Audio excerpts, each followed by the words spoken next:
Hello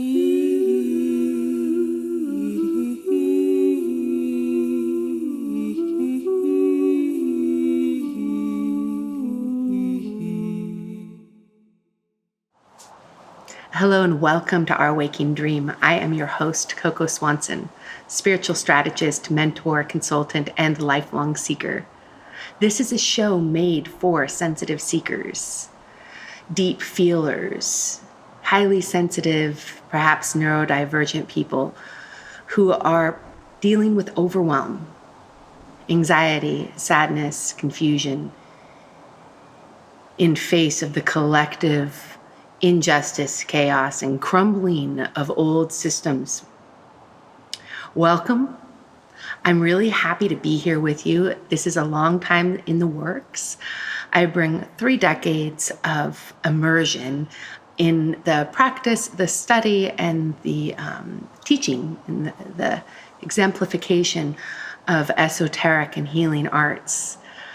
In this show, each week, I'll share practical tools rooted in energy healing and somatic release and wisdom traditions, guided by one astrological theme I'll be teaching each week, creating this template in a way where you can immerse slowly in astrology if you're new. Really take it in like you would a new language, which is what it is. It's a language, and it takes a bit of suspension of their current ways of seeing things in order to really understand it. So I found for me, it's one of the last esoteric arts I've added to my tool bag, and I've been immersed in a deep exploration of it in the past 8 years, and I still feel like an intermediate practitioner. That said, I get so much information from the zodiac about what currents are moving through my subconscious, our collective unconscious and subconscious, which really determine the mood I'll be in, what sort of relationship conflict or smoothness will be happening. For me, I found it a really accurate tool to look through the lens of astrology to determine the themes of practices to employ for myself and for you all in community. My hope is that you can gain tools to help calm anxiety and overwhelm, to increase your joy factor, to help you actualize more of your potential of your heart and your mind's power, your imagination, that we can start to co-create and regenerate and turn pain into purpose together. Our Waking Dream explores how the unseen realms, energy realms, the unseen in the materialistic way, materialistic science. Like, we can't measure our consciousness through the current materialistic scientific lens. So therefore, there's that lens need not be here. This is one where we experiment and we experience. So I invite you, if you're excited or curious, to just try some of this on and then see what happens over time. Okay. So June 29th. Today we're going to talk about 2 different planets. And the planets, if you think of them, astrology is a language of symbols and archetypes. The planets that we'll talk about today are Venus and Uranus, especially Uranus, because Uranus is one of the outer planets. The outer planets, for me, if I think of somehow the further something goes away, and this is where we could use a good scientist to tell us why, the further a planet goes away, the more sort of magnitude of energy it carries for the planet. So it's a generational, these planets on the outside move slower, and when they move, we experience these generational shifts. So Uranus is changing signs here from Taurus, where Uranus has been for the last 6 to 7 years, since 2018, 2019. And wherever Uranus is, what it does what the metaphor it brings to whatever zodiac or sign it's in, is awakening. It awakens us from our human conditioning into universal truth. Lightning bolt, sometimes jarring, depending on how deep of a trench we're in patterns that are not in line with universal truth. It's we the people for the people.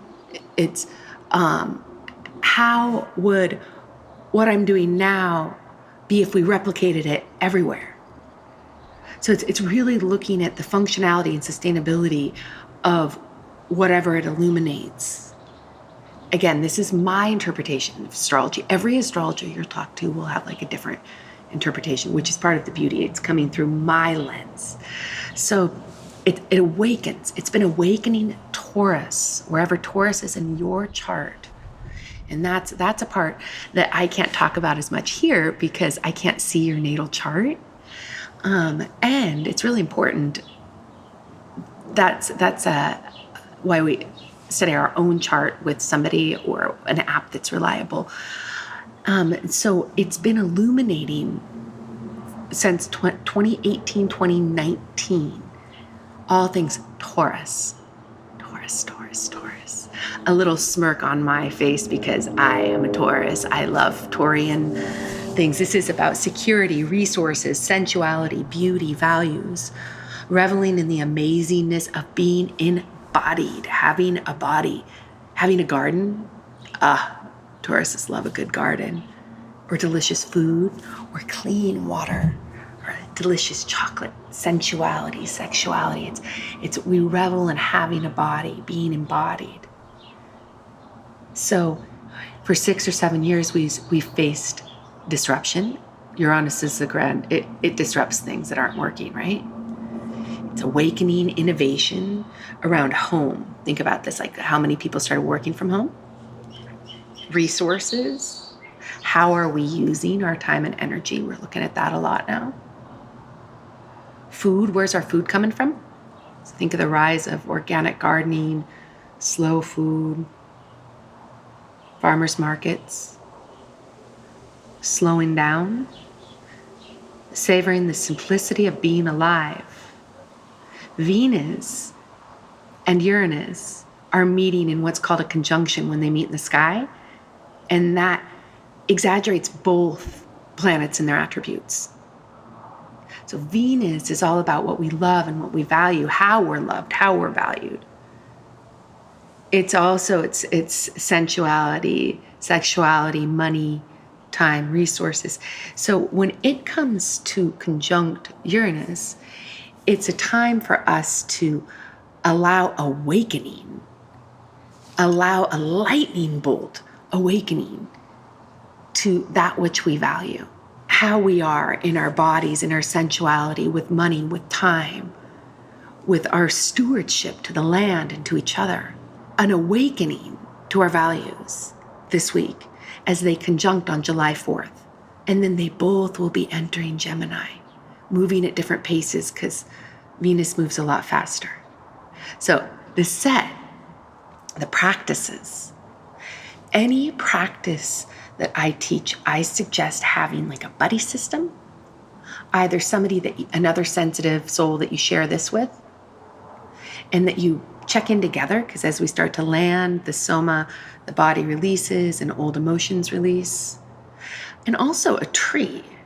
I think that's just a gorgeous last gift to Uranus in Taurus. Find a tree to hug often, to hang out with over time. And I hug a tree and I let go. I release, at this juncture on July 4th, I release all outdated values and perceptions and assumptions. And I breathe in regeneration, sustainability, and sensual lusciousness. That's a Taurian trait. And to breathe over time, you can let your nervous system regulate with the tree. So that's a buddy. That's also practice number 1. So during this time of, it's an awakening around all things Taurus, with this last awakening before, boom, ba-da-dum, drum roll. It's a big drum roll deal. Uranus changes signs into Gemini. As I said that, a huge bird. I get the biggest birds around here. I'm looking to see what kind it is. Looks like an osprey. It moves into an air sign. Uranus moves suddenly into an air sign as the sudden osprey appears. So that's next week. We'll be talking about that. Okay, so practice number 2, to explore, to think about, to ponder, to write about, to talk about, is in what ways have your values changed in the last 6 to 7 years in relation to money, time, work, etc. Okay? So exploring that, and then it's just knowing with your Uranus, it's like, what can we not unsee? Like for me, if I have an image of pollution and how it affects animals, I can't unsee that, so I'm aware. Then if I know how my efforts impact that or not, then I'm even more aware. I can't unsee that, right? So what has been brought to your awareness that is that's created a value shift for you in the last 6 or 7 years? And then a somatic practice, somatic body, soma, body. We land in our body. That's where our emotions are stored. It's where our consciousness is best, I find most powerfully used, is through my body, using my body I check in, knowing that I can trust my nervous system. So in addition to being with the tree, to lie on the earth. It's like, I don't know, to me it's such a generous gift in honor of the last 6 to 7 years to just get all into the earth this week and let her take over. So you can practice what my friend Erin and I are calling, it's from the Caro tradition in Peru, mysticism in the Andes that we both have studied. It's reciprocal breathing, where we breathe in and imagine, sense, and feel what it's like to actually inhale soil, but like the energy. Not like the graphics version, but like inhale the energy of soil. So this is where we tap into our energy body, which is guided by imagination.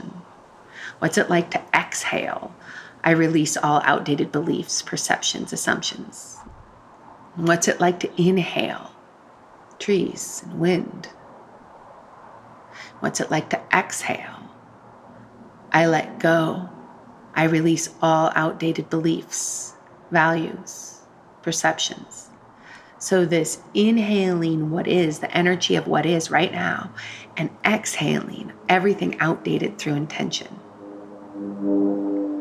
After a while, then I just start to exhale gratitude and still breathe in the elements, like really grow and stretch into the elements. That reminds me of the Mary Oliver quote that just always, it's like the returning, the song that never ends for me is, I let the soft animal of my body love what it loves, and then roll around, get into being. That's a Mary Oliver quote.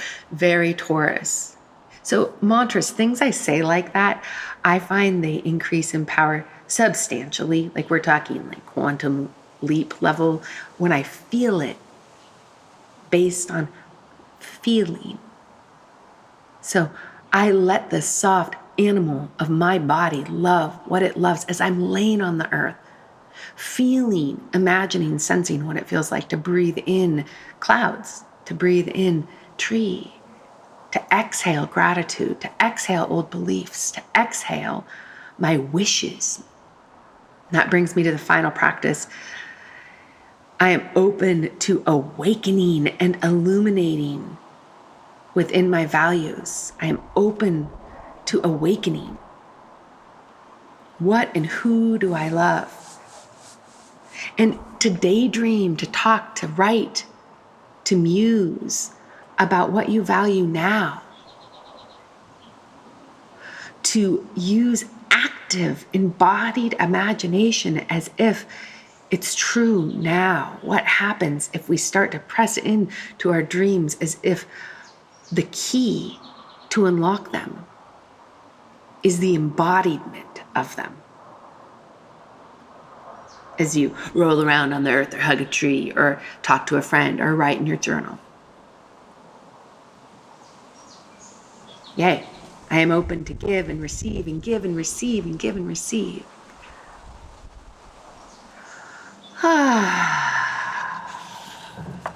Okay, friends, I think we've kind of come to the end of our first episode. So please feel free to message. You can DM with questions. At this point, this is just getting rolling. And so you are founding mamas, papas, what's the non-binary for that? Like caregivers, founding Patreons. So it's governed by you, my content. So please message me and ask any questions. I want to make sure I'm leading this in a way that's accessible. Keep an eye out. I will be building platforms, real low cost, embodied astrology and new paradigm leadership in the next few months with a lot of live groups, content, like not just talking about the content, but offering tutorials and whatnot. I'm excited to build community and to support each other. Okay, thanks again. Coco Swanson signing off. Thank you, thank you, thank you. I love you, I love you, love you. Mwah.